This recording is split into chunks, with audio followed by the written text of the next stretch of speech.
Welcome to the Rim Break Rodeo. We hope this video helps. In this video, I will explain how to use floating sketch pens. These unique pens contain a special oil-based ink that is insoluble in water. This property allows your drawings to magically lift off a smooth surface when submerged. We'll cover everything from preparation to achieving the perfect float, ensuring you master this fun and creative technique. First, make sure your chosen surface, like a ceramic spoon or glass plate, is perfectly clean and dry. Any moisture can hinder the floating effect. Next, draw your design firmly and completely, ensuring all lines connect. After drawing, let the ink dry for about 5 to 10 seconds. This crucial step allows the ink to set properly before the next stage. Now for the exciting part.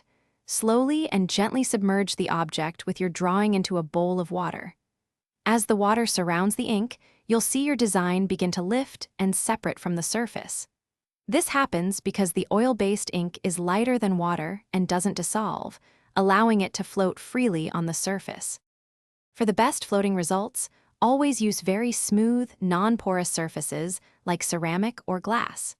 You can also experiment with slightly different water temperatures.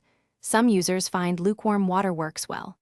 Remember to store your floating sketch pens horizontally to prevent the ink from drying out unevenly, ensuring they are ready for your next creative project. Thanks for watching.